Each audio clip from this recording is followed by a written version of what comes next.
कि अपने राज्य के लिए, अपनी संपत्ति के लिए, अपने परिवार की सुरक्षा के लिए युद्ध कर, क्या यह उचित है? एक बार की घटना है अजातशत्रु। एक गांव में एक विषैला सर्प था। न जाने वो कितने लोगों को काट मृत्यु के घाट उतार चुका था। सभी गांव वाले उससे बहुत भयभीत थे। वो जिस वृक्ष के तने में रहता था, वहां बच्चे खेलने से भी डरते थे। एक बार ऐसा हुआ, एक भिक्षु वहां से गुजरा और उस वृक्ष की छांव में विश्राम करने के लिए बैठा।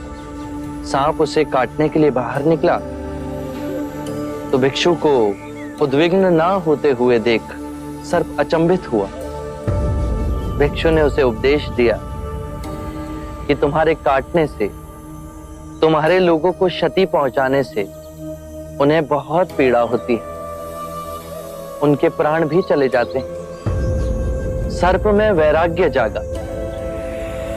उसने निश्चय किया कि वो किसी को क्षति नहीं पहुंचाएगा, किसी को नहीं काटेगा। और सर्प को अहिंसक देख गांव में लोग धीरे धीरे निर्भीक होने लगे।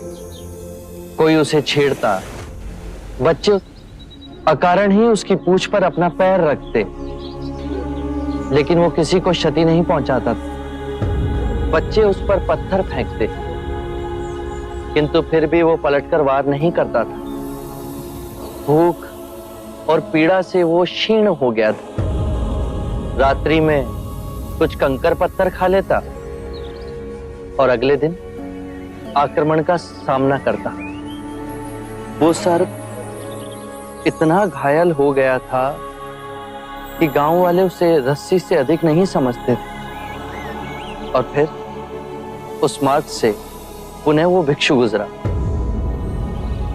जब उसने सर्प की ये दुर्दशा देखी तो वो बहुत दुखी हुआ। उसने सर्प को औषधि लगाते हुए पूछा कि तेरा ये हाल कैसे हो? तो सर्प ने कहा, मेरे मन में वैराग्य जागा और मैंने काटना छोड़ दिया। भिक्षु हंसा और उसने कहा कि मैंने तुझे काटने से मना किया था, किंतु तू अपने सर्प स्वभाव से कैसे विमुख हो गया? तूने पुकारना क्यों छोड़ दिया? किसी भी बात की अति, अहिंसा की भी अति, यदि ध्यान से देखोगे तो हिंसक बन जाती।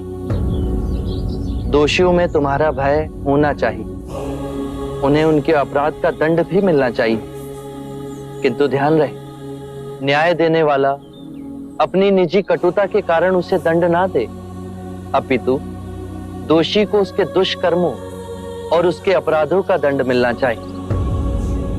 यदि क्रोध, लोभ, ईर्ष्या बीच में आए तो वो न्याय ना होगा। बुराई को भलाई से जीतो। यदि बुराई भलाई पर हावी होने लगे तो मनुष्यता का नाश होगा। यदि बुराई को परास्त करने के लिए युद्ध भी करना पड़े तो वो भी करो, किंतु उस युद्ध के कारण तुम स्वयं ना बनो। यदि करना पड़े तो केवल निमित्त मात्र ही करो। बुद्ध, आपके इतने सुंदर और महिमामयी वक्तव्य ने मेरे हृदय से सभी अंधकार को दूर कर एक नई ज्योत प्रज्वलित की है। धन्य हुए भाग्य मेरे जो आप मेरे जीवन में पधारे। आरंभ हो गई निर्वाण प्रथा, सुनो सुनो ये बुद्ध कथा।